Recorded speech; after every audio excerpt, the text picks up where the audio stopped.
The David Pakman Show at davidpakman.com.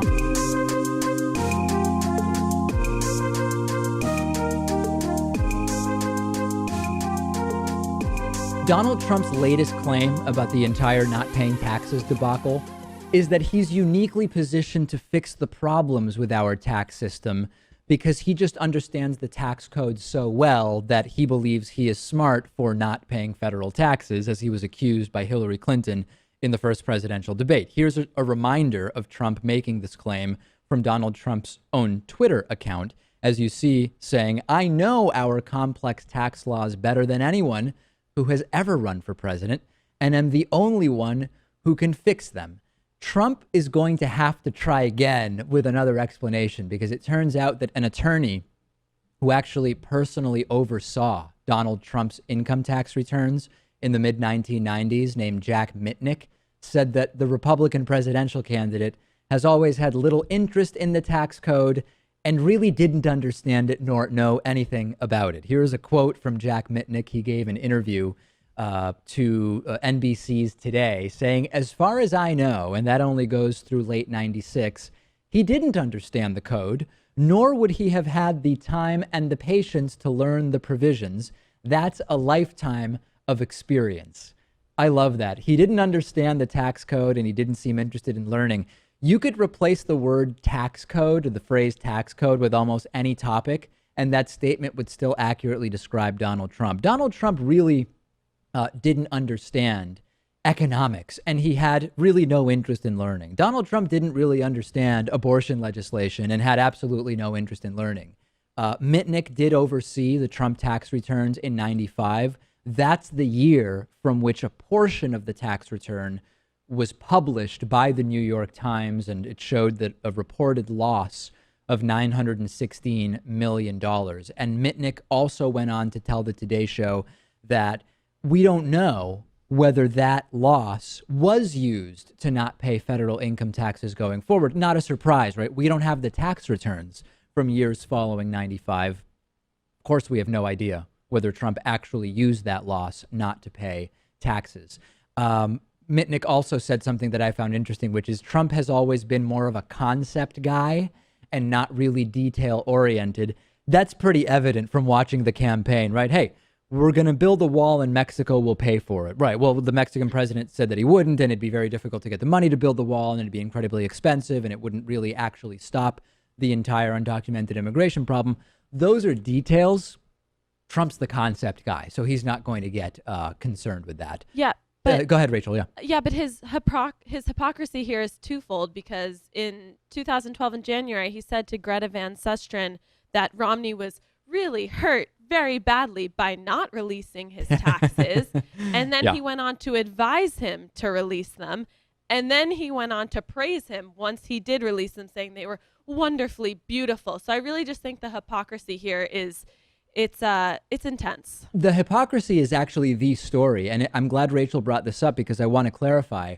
The story of Trump's taxes is not specifically a critique of Trump for taking advantage of the tax law to apparently pay no taxes at least some years.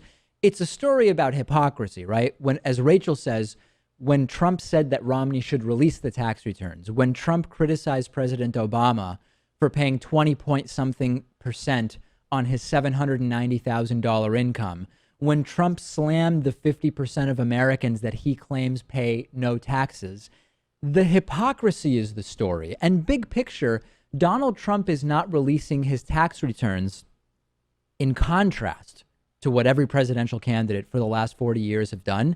The story is that Trump clearly has something to hide. Absolutely. Anybody who has the means to pay as little in taxes as legally possible is doing the obvious and natural thing. I have the option in Massachusetts, or at least I used to, on my state return to opt to pay a higher rate. The Massachusetts state income tax is 5.3%, and you can opt to pay a higher rate if you just think taxes should be higher. I never did it, right? I am going to act to some degree out of self-interest, but I'm not going to be a hypocrite, right? I'm going to say the tax laws have to be changed. We can't just expect people to say, I'll just pay more, especially since one person choosing to pay more It's not really going to make a difference when it comes to federal and state budgets. So this is like the Cuba story, right? The critique isn't that the Cuban embargo is really valuable. It's that Trump slammed Cuba, the Cuban regime, but was simultaneously actually exploring doing business with them. This is a critique, of course, of the tax laws and of Donald Trump's hypocrisy. But it is not a critique merely of Trump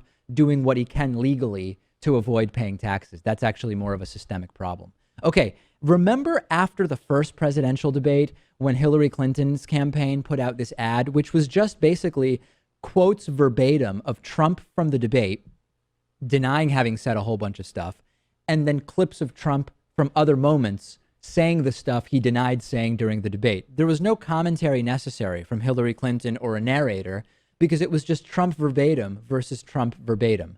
We now have a similar fascinating ad in response to the vice presidential debate. There was a similar dynamic in the vice presidential debate where Mike Pence, when presented by Tim Kaine with all sorts of just insane, crazy nonsense that Donald Trump had said over the last several months, Mike Pence opted not to defend the comments because, of course, they're completely indefensible, but rather to deny that most of them were ever things that Donald Trump said. Just like after the first presidential debate, the Hillary Clinton campaign has put together an ad which requires no commentary at all. It is just Pence verbatim denying that Trump said things, and then audio and video of Trump saying those exact things. I will play a little bit of it for you right now.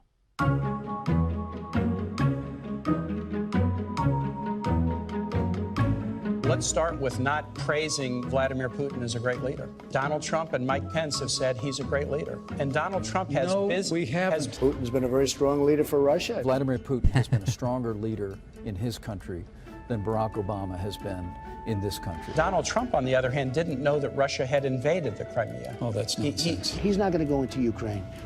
All right, you can mark it down, you can put it down, you can take it anywhere you want. He's already there, isn't he? Donald Trump has said it, deportation force. They want to go house to house, school to school, business to business, and kick out 16 million people. And I cannot believe you're going to have a deportation force. Donald Trump and I would never support legislation that punished women. Should the woman be punished for having an abortion? There has to be some form of punishment. more nations should get nuclear weapons. Don't put try to words into defend my that. mouth. Well, he never said that. Wouldn't you rather, in a certain sense, have Japan have nuclear weapons? Saudi Arabia nuclear weapons? Saudi Arabia, absolutely. Donald Trump said keep them out if they're Muslim. Mike Pence put a program in place to keep. Total and complete shutdown of Muslims. He is asking everybody to vote for somebody that he cannot defend.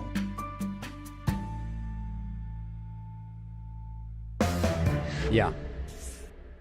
These ads write themselves by just being juxtaposed video of Pence denying that Trump said certain things, followed by videos of Donald Trump saying them.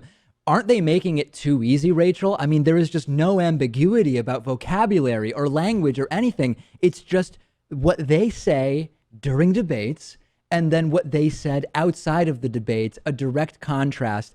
I don't know exactly how the mind of a Trump supporter operates, but this is really damaging, destructive stuff for them, isn't it? I mean, I'd like to think it's damaging. However, there's been a lot of speculation that the Clinton campaign actually orchestrated everything so that they would get a play the tape type of ad out of this. Which oh, yeah. So they were so devious. They set up Pence and Trump to contradict themselves just so they could make the ad or something like that. Right. I don't agree with it personally. I have read that a lot of people believe it. However, but in the CNN poll right afterwards, it said that Mike Pence had actually won. So even by making this, do they really think it's effectively going to change anything? Well, I think you're referring to the Insta poll, right? Because then there was a CNN focus group where they thought that some people thought Pence won, but some people thought Kaine won. I mean, I try not to put too much stock into those and just wait for the actual national polling. But yeah, I mean, on optics, there were many people who felt that Mike Pence did well. Does anybody feel bad for Mike Pence for having to deal with Trump saying nonsense 24/7? And then having to do this horrific damage control? I personally don't. Some people are emailing me saying, I kind of feel bad for Pence. I don't feel bad for the guy who wants funerals for miscarried fetuses as a matter of law in Indiana and chooses to be Donald Trump's running mate. He chose to be in this position, Rachel. I say he's got now it's his responsibility to figure out what on earth to do. I mean, yeah, it is his responsibility. And I know we've mentioned this before that he disagrees with him on a number of things, so to speak. But he is effectively trying to clean up what he said by denying it. But it's proven before that this isn't going to change any supporters by a large enough margin. Yeah, right? there's a small sliver of Trump supporters who might say, oh, you know what? This is absolutely insane. But really, if it's October, if it's mid-October almost, and you're still weighing your options, I don't know that just some inaccuracies from Pence are going to sway your vote. A very, very disturbing and disappointing that the obvious lies, constant lies, aren't having a bigger impact. It really says a lot about Trump supporters more than anything else. Politicians will lie to the extent that they can get away with it. And with the average Trump supporter, clearly they can get away with it. Interesting news out of Poland, where an anti-abortion initiative gathered 450,000 signatures in support of a total abortion ban. There's been a parliamentary commission, which as a result of these signatures, started to analyze a total abortion ban, meaning no exceptions for rape or incest or health of the mother.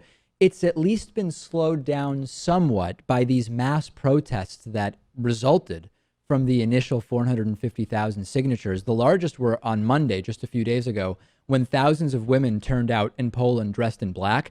For people who don't know, Poland already outlaws abortions with exceptions for rape, incest, badly damaged fetuses, or when the mother's life is at risk. But because of the culture around abortion in Poland, there are already doctors who cite moral objections, and they won't even perform the few abortions that would be considered legal in Poland. And very often, Polish women end up going to Germany or other countries or buying abortion pills online, which is, of course, less than ideal, when really they should be able to just find these services locally in a way that is not going to be stigmatized or concerning to anybody. Jaroslaw Gowin, who's a member of Poland's conservative government and the Minister of Science and Higher Education, said that the protests by women have, quote, caused us to think and taught us humility. That's good. There are a few stories here for me. Number one is that, hey, if people work together and activate, you actually can make a difference and influence government, which sometimes is really hard to believe, especially in a country as large and sort of ideologically diverse as the United States. It's hard to imagine a protest really getting the attention of government. Now, this is not dead in the water in Poland, but they are at least thinking about it in a more detailed way before moving forward. But the other aspect of this is that the world is actually moving to the left on abortion. There are still many parts of the world where abortion laws are very backwards and retrograde. But increasingly, even in relatively historically conservative areas that oppose abortion, there is a louder and more sort of present pro-choice movement. And I'll show you a map here of abortion laws around the world. And you'll notice that the real areas of concern are the Middle East and parts of Africa, a lot of Africa, really, other than very southern Africa, and significant areas of concern also in South and Central America. And this is why this really matters. I mean, there needs to be an understanding that you're not going to be able to just say, hey, you know what? It's just illegal. It doesn't matter if there was rape. It doesn't matter if there was incest. It doesn't matter if there's an issue with the health of the mother. That's just not going to fly. And I'm hopeful, Rachel, I don't know if this is going to be the case, but I'm hopeful that the idea of a total ban on abortion will, in 5 or 10 years, seem flat out inhumane more than it does already. Right, but I think also a lot of people are asking the question kind of why now. For instance, when the Soviet Union fell in 1989 and these second wave feminists were kind of met with this staunch opposition from the Roman Catholic Church, okay, that's then. But why is this happening now? Why in Poland, you mean, or why worldwide we're seeing a going to the left on abortion, favoring or opposing abortion? Why in Poland now? Right. No, I mean, I think the real question is why in Poland now did we first see 450,000 signatures gathered to ban abortion altogether? Because that really was the catalyst for the counter protest. And I actually don't know the answer to that. I mean, we know that generally speaking, the religious right groups are better organized and they will create an issue out of thin air and force opposing views to have to coalesce and activate. But it's an absolutely fair question. Why now? And I don't know the answer to that. But if you're listening and you do, let us know, and we will let you know what ultimately does happen with this exploration of a total and complete ban on abortions in Poland. We will take a break. I'm on Twitter at @dpakman. We'll be back after this. The David Pakman Show at davidpakman.com.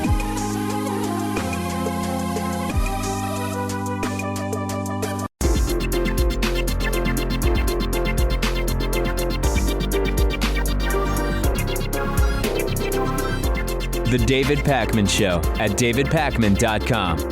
Today's new member of the day is Colette Latimer. Colette, thank you so much for being a member. That is the #1 funding source for the show.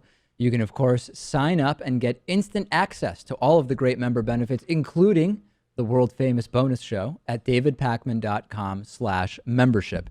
I want to just quickly go through some of the interesting discussions on our Reddit discussion forum. This is the best place for David Pakman Show viewers and listeners to talk with each other, suggest stories, talk to me. I check it mostly every day, and I'm in the comments there. And there's a lot of really, really good discussions. You can access the Reddit discussion forum by going to davidpakman.com/Reddit. That's REDDIT. Let's take a look at some of the stories. Sometimes it's show-related stuff. We'll start with one example here. Volume of the show. Am I the only one that thinks that the overall level of the show has gotten lower? That's an issue we're working on, right? I mean, Pat, you and I have been working on that. Sometimes it's hard to know because there's the volumes of our mics relative to each other.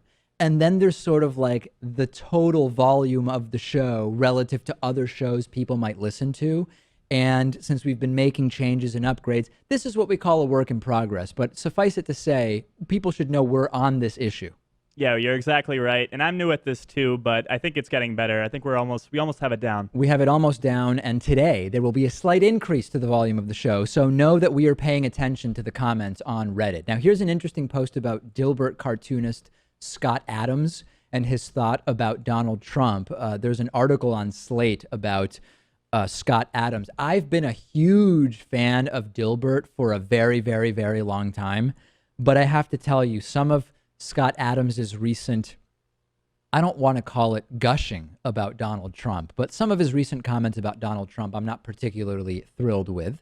Here's another discussion from Reddit about arguing with people on the internet. Someone pointing out that when people use the term, "I only use proven facts to make my points," that it is often just not true, and that people very, very frequently don't even really know the definition of what facts are. And that caused a really interesting discussion on our Reddit discussion forum. And then lastly, a very interesting thread about the election, Vladimir Putin, and World War III. And this got a number of comments and a very, very interesting conversation going. So please join us on Reddit. I'm on there. You can talk to me. You can talk to other viewers. There are some trolls, like with most internet discussion platforms, who also frequent the David Pakman Show Reddit, but they're pretty easily ignored. So don't worry about it. You can go to davidpakman.com/Reddit. That is REDDIT.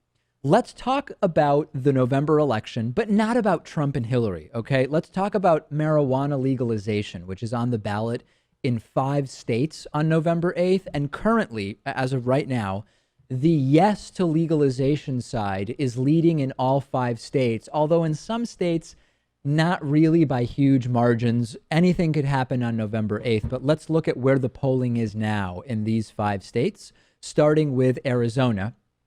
Arizona currently 50% support legalization, 40% opposed. In California, support is ahead of opposed, 52-41.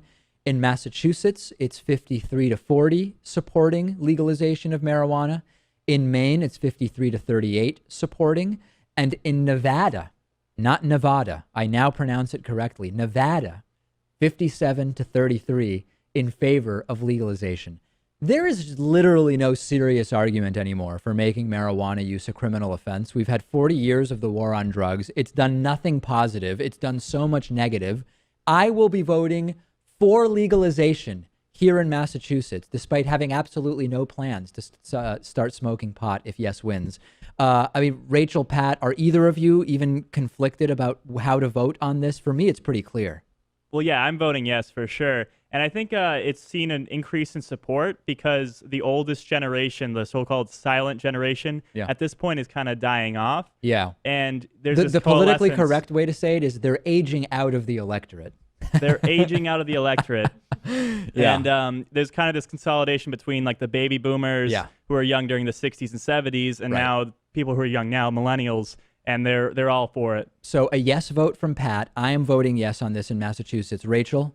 Yeah, I'm voting yes, but I just think that a lot of people seem also really frustrated by the lack of discussion kind of going on with the candidates, because they can obviously say, okay, it's left up to state devices, but what about the tax code and federal banking regulations? How is that going to change? So if there's state-run businesses, they can be free to sell their marijuana and they're not going to be prosecuted. So those are the questions that I would ask. But so I guess I understand that frustration there. Yeah, really this is becoming, here's my prediction, okay? We, like with gay marriage, which started with Massachusetts standing alone, and then eventually a couple of other states trickled in, and then eventually it was an avalanche. And before we got to 50 out of 50, the Supreme Court said bans on same-sex marriage are unconstitutional. We're not going to see, I don't think, any Supreme Court decision that will legalize marijuana around the U.S. because there's no constitutional right to smoke weed, right? But we are seeing now Colorado, Washington, we're seeing a couple of states trickle in. We are starting to see that this is not a bad thing. It's not World War III breaking out. It's not everything's falling off the walls and infrastructure is crumbling. And we are going to see an acceleration if 3 out of the 5 states that are voting on this in November end up voting yes. You're going to see an acceleration. The problem is that we still see marijuana as a Schedule I drug at the federal level. It is still illegal recreationally at the federal level. And depending on who is president, the president could decide that feds should ignore state laws about marijuana and still go after individuals based on federal law. That's something that could happen. You could have a president who takes a much more aggressive approach at this within the states based on what federal law is. I see that ultimately we are going to see many, many states legalize marijuana, and this is also going to loosen research regulations, etc. But if anybody's waiting for some Supreme Court decision like we saw with gay marriage, it's probably not going to happen. So what Rachel is bringing up are all really good points. The banking issue is a big thing. Many people don't know this, but because it is difficult to have a bank account if your business is the selling of marijuana, either retail or a grow operation or whatever, even if it's legal at the state level, a lot of these marijuana dispensaries are dealing exclusively in cash. What does that mean? Number one, they become targets for theft and robbery. Number two, they have to spend a whole bunch of money on security and everything that comes with having security at your location. Number three, they've got to spend money on expensive safes and a whole process for getting this money stored. And how do you manage all of this cash? I mean, it's really a nightmare. And this is exactly what Rachel is getting at here. Big picture, Schedule I is a disaster. Criminalization and putting people in jail for marijuana use is a disaster.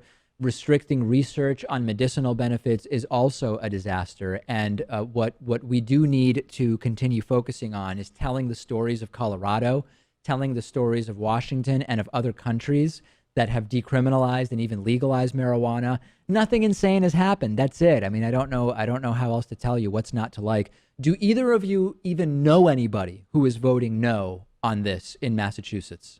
Rachel? I do, but I'm not going to say who they are. Well, no, you don't have to say who, but can you tell us why they're voting no? You know what? Tell us who they are. Why not? I really can't. I'm kidding. No, but what's the argument they've made? I'm not going to put them on blast. I just think it's a conservative view about substances in general, and I think that their kind of argument is scant in any data that would support what they're saying. Do they support cigarettes or alcohol being banned as well? No, and both of these people don't drink. Okay, but they're not saying that alcohol should be illegal. No, they don't think that alcohol should be illegal, but I don't think that they would be in support of any laws that are saying lowering any age or anything of that nature. All right. Well, so Rachel knows someone. That's interesting. I probably could think of a couple people that I know, although I haven't talked to them about it. But no one that's willing to mention it says that they're voting no here in Massachusetts. Okay, the O'Reilly factor, the Bill O'Reilly program on Fox News. It has offered us regularly racially insensitive commentary over the years. There was the entire blacks are ill-educated with face tattoos, forehead tattoos. There was Bill O'Reilly being visibly shocked about going with Al Sharpton to Sylvia's restaurant in Harlem in Manhattan and being surprised that black people weren't yelling out, "Give me more iced tea, mother effer." So we've had a long history of just very strange and insensitive comments from Bill O'Reilly. Jesse Waters is sort of like a guy on the street type for the Bill O'Reilly program every once in a while. He was sent to New York City's Chinatown to talk to the people and figure out how the people of Chinatown are feeling about the upcoming election. And this is so cringeworthy and so insensitive and so sort of prejudicial and stereotypical in the way that people are portrayed. You can tell. I'm going to play some of this for you. If you're watching it, if you listen, you won't be able to tell. But when you watch it, you'll notice there are people here being interviewed who clearly don't even speak English. And Jesse Waters is sort of mocking their silence because they don't speak your language. There are all sorts of just insanely stereotypical comments like, "Do you know karate?" asked by Jesse Waters. This is indistinguishable from how Saturday Night Live would parody an insensitive and ridiculous Fox News segment. Again, Fox News and the American right continuing to make Saturday Night Live irrelevant. Let's take a look at the video. Am I supposed to bow to say hello? I like these watches. Are they hot? JC Penney 398. Do you like Donald Trump? Yes, Hillary Clinton. Basically, it's the extension of Obama. Who are you going to vote for? Clinton wife. Clinton's wife has a name. What is it? Oh man, I'd forget it. Snap out of it. What do you think about Donald Trump? I don't like it. He has a big mouth. He can say what he wants. It doesn't really affect me. And I don't think he's going to win, so. Trump has been beating up on China. How does that make you feel? Yeah. Speak! Why don't you speak? Donald Trump beating up on China at the debate. Is it the year of the dragon? Rabbit? Wow. Who are you going to vote for? I really don't want to vote for Trump, so Hillary. So China can keep ripping us off? I guess. Yeah. Now Trump wants to build a wall to keep the Mexicans out. Mm-hmm. Square that circle. I like Donald Trump. Before I was a gambler. Jackpot. Is everything made in China now? Not everything. Tell me what's not made in China. I can't think of it right now. Me neither. I'm explaining to you because you look nervous. Is China America's friend or enemy? China, America? Of course, are friends. Can you guys take care of North Korea for us? Wow, that is too much. Yikes. I guess frenemies? Frenemies? Do they call Chinese food in China just food? Do you have any traditional Chinese herbs for performance? I'm not gonna ask my parents about that. I meant on television. Oh, okay.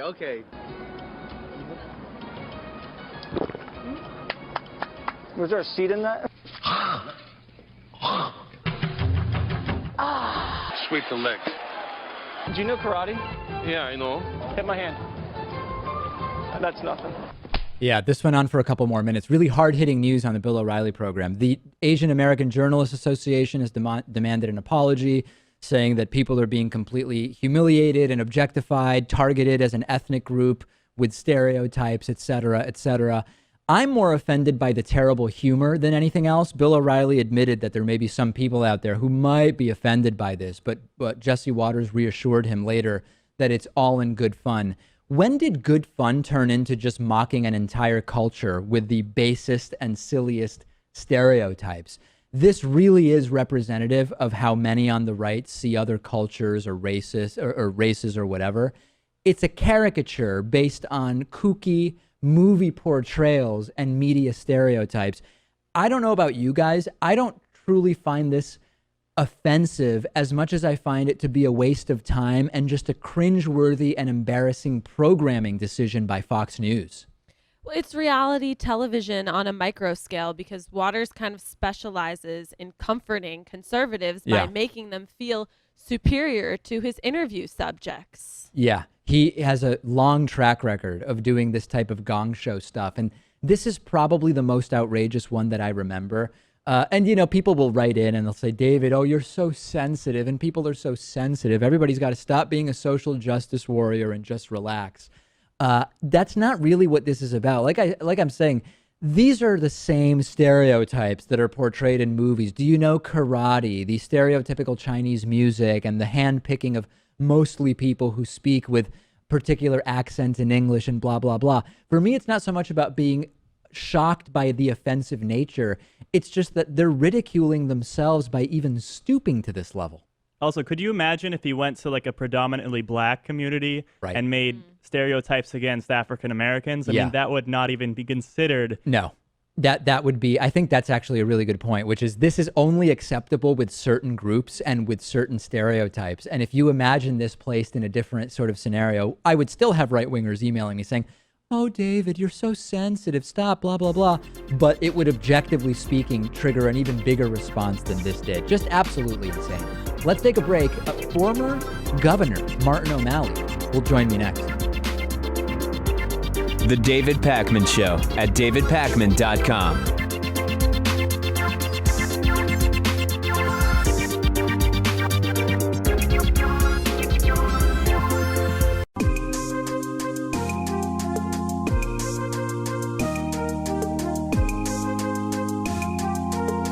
Welcome back to the David Pakman Show. It's great to be joined by former Maryland governor and former 2016 Democratic presidential candidate, Martin O'Malley. Governor, let's just jump in. The vice presidential debate, what did you think?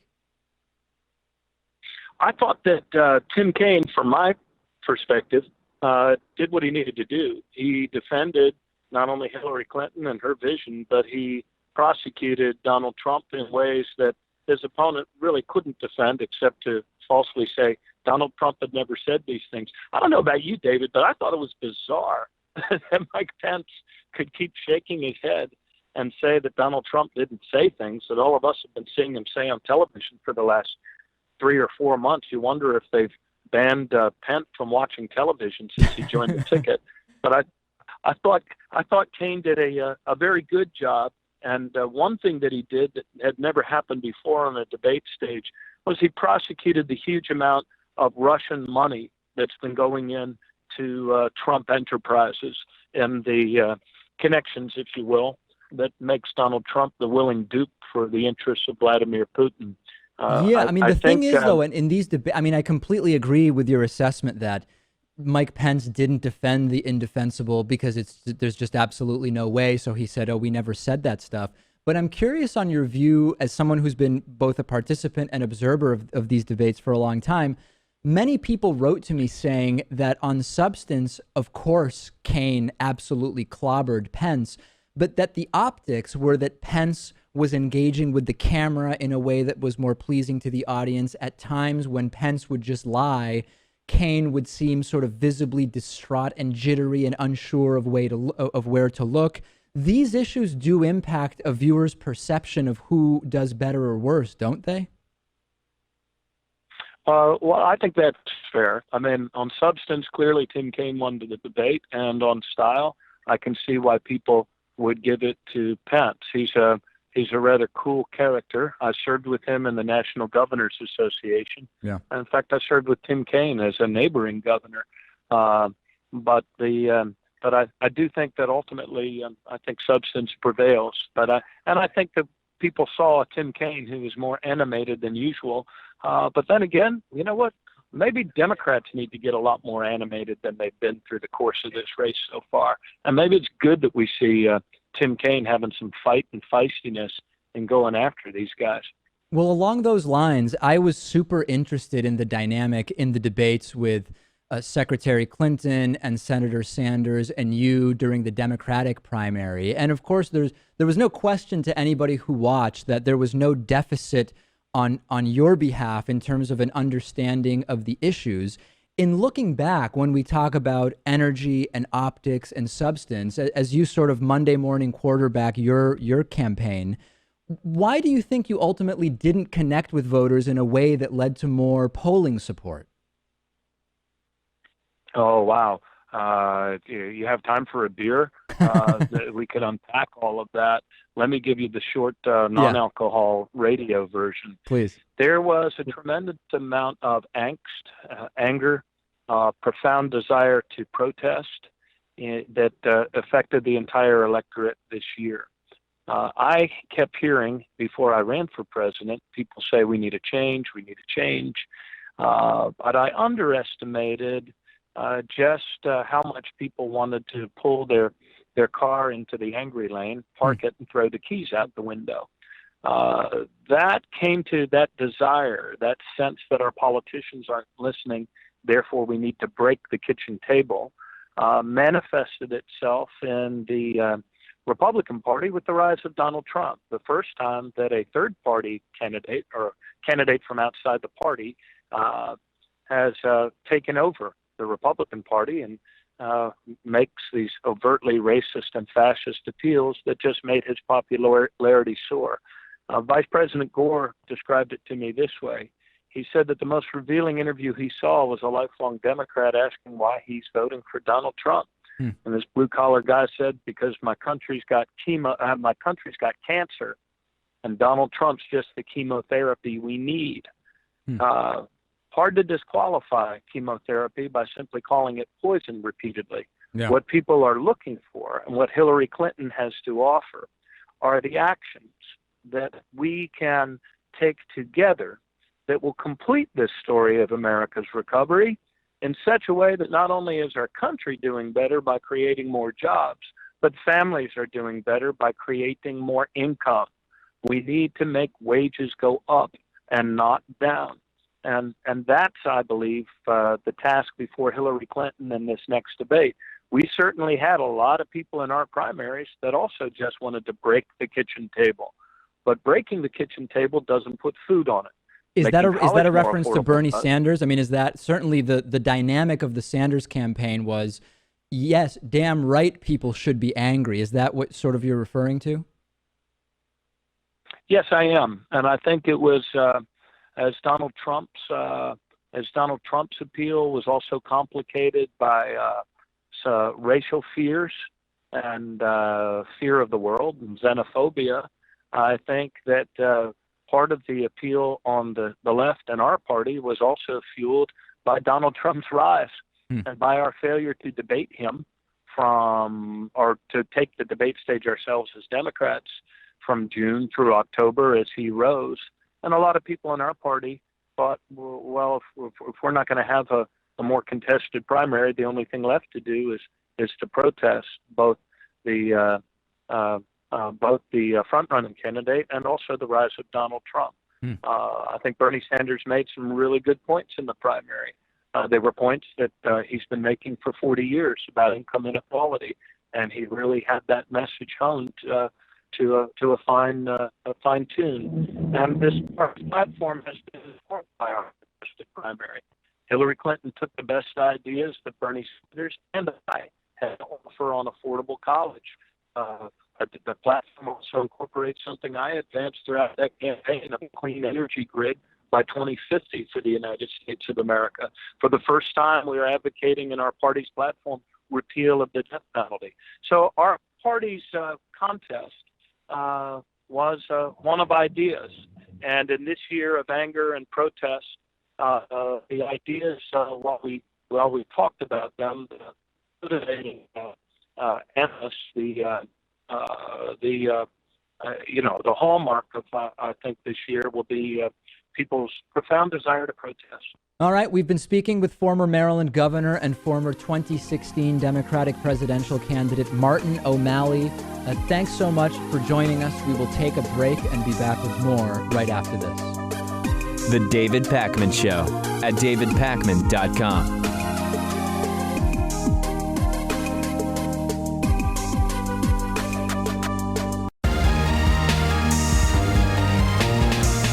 The David Pakman Show at davidpakman.com.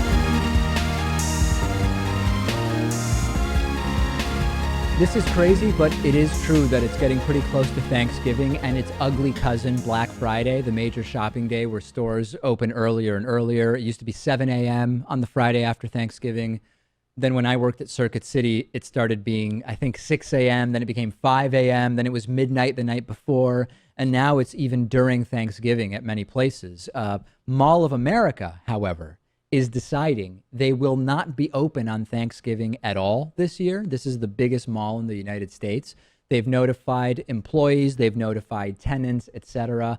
Stores still will be able to open if they want, but it's sort of expected that if the mall is not formally open, the stores won't be either. Here is a quote from Mall of America, where Jill Renslow, the Senior Vice President of Marketing and Business Development, said, "We've been talking about this for months, looking at the numbers, looking at the pros and cons. We're excited to give this day back to our employees so they can celebrate with their families." The mall directly employs 1,200 people. They'll basically all be off with the exception of, I think, a couple of security people will still have to be in. If the stores all decided to close on Thanksgiving as well, that would be an additional 13,000 people who work at stores within the mall that would have the day off. The mall is basically saying they want to bring the magic back to both Thanksgiving by letting people be with their families, but also to Black Friday. So this is not completely a move just to help out people in letting them spend time with their families. I have really mixed feelings about this because on the one hand, stores closing because of societal pressure is something that I tend to be against, right? So like Hobby Lobby is closed on Sundays because it's a religious Christian place, whatever. I love the fact that businesses are open on Sundays. And on Sunday, I can go to mostly any restaurant or any coffee shop or any store or whatever. I like that.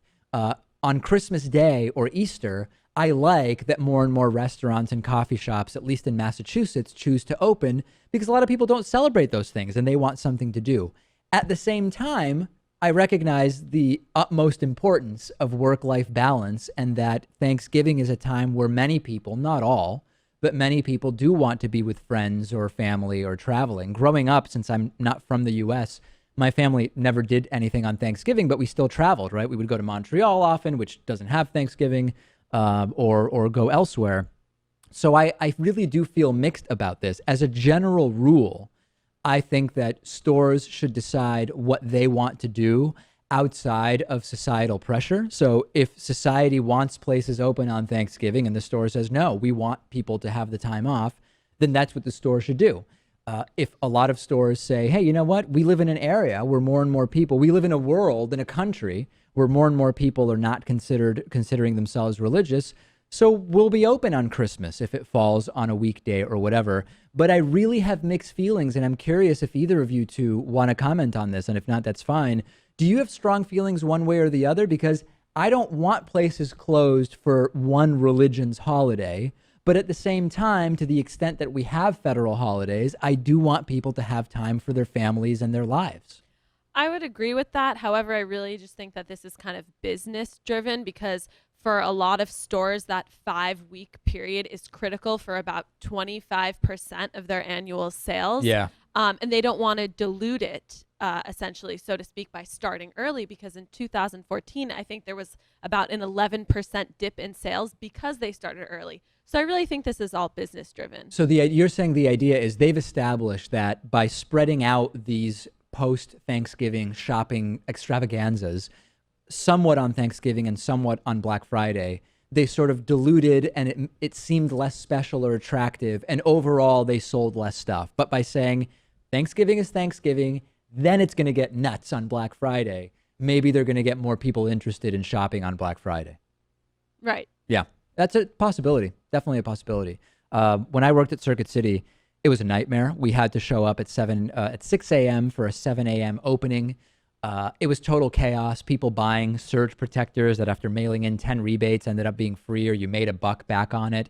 I think with the advent of the internet and online shopping more and more prevalent, I think more and more people realize now that the so-called Black Friday deals are not even really that great deals, right? I mean, for the most part, if you're just a savvy shopper, you can find most of these items at pretty similar prices year-round, or at least at sales throughout the year. I will not be participating in Thanksgiving shopping nor Black Friday shopping. I call Black Friday Buy Nothing Day. Yeah. And I don't know that it makes a difference. But. No, I also agree with you. I tend to not go shopping on that day, so to speak. But I think another issue is that when you're starting early, you kind of run the risk of having exhausted, demoralized workers. And I think it's obviously so critical for the energy and the stamina. So I feel like that's another reason as well. Yeah, they would bring us terrible Dunkin' Donuts coffee at Circuit City to get everybody ready, fired up, and prepared for the big sales day. We were on commission and did make a ton of money that day. That was the only thing that was sort of appealing about Black Friday. I think I did it 3 times or something like that.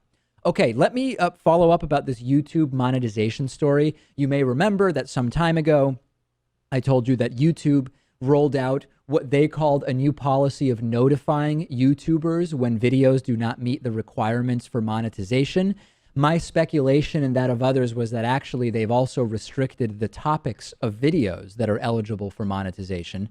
We actually have a video from earlier this week that has been deemed not eligible for monetization on YouTube. That makes no sense to me. We'll put up a screenshot of what this looks like in our video manager. The topic is 9/11 widow first to sue Saudi Arabia under new law. And you'll see on the right side of the image, it says there's a $ crossed out and it says not eligible for monetization. This is a completely uncontroversial video. It's a video about a law, congressional overrides of a presidential veto, and a lawsuit. And my speculation is that because we're referencing 9/11, because we're referencing Saudi Arabia, it was initially flagged as not eligible for monetization. But we as YouTubers have the opportunity to request that these decisions be reviewed manually by a real person, which we did. And that led to, presumably, someone looked at the video and said, well, they are talking about a law which allows lawsuits of foreign countries and jurisdictional issues. Apparently, that's a little bit too crazy. It's too adult for monetization on YouTube. This is not about free speech or censorship. YouTube is a private company. I totally get it. But the argument is that we've sort of been told that all that's changed on YouTube is the notification system when a video has been demonetized. In my experience doing this for many years with over 10,000 videos on YouTube, something so milquetoast as this would not typically be ineligible for monetization. And as a reminder, we have a couple images of the messages that YouTubers received about videos. One saying, this is the screen that pops up. When the video is not monetized because it contains content that may not be appropriate for advertising, you can check this box that you see, which says review my video again. I believe it's advertiser friendly. That's the process. And this is a video from Philip DeFranco, who put up an example of what this looks like. And then we also have another image to show you, which says, if any of the above describes any portion of your video, then the video may not be approved for monetization. This includes controversial or sensitive subjects and events, including subjects related to war, political conflicts, natural disasters, and tragedies, even if graphic imagery is not shown. That's pretty broad, right? That is really, really very broad. Even if nothing graphic is shown, even discussing a political conflict might not be eligible for monetization. Fortunately, our channel is doing okay for now. Knock on wood, knock on lucite.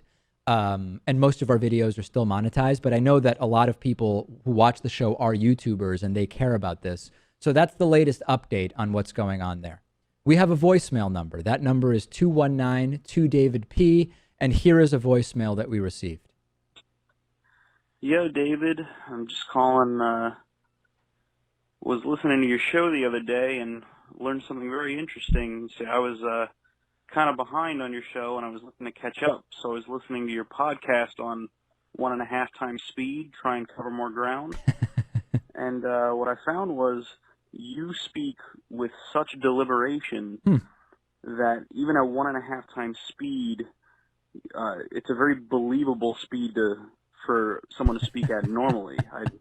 You should check that out. It's very interesting. But I think even more interesting than that was that Donald Trump at 1.5 times speed sounds like an auctioneer because of how frequently he repeats himself and how quickly he already talks. Yeah, I can imagine how that would be Looking that funny. up for a good laugh. So anyway, David, love the show.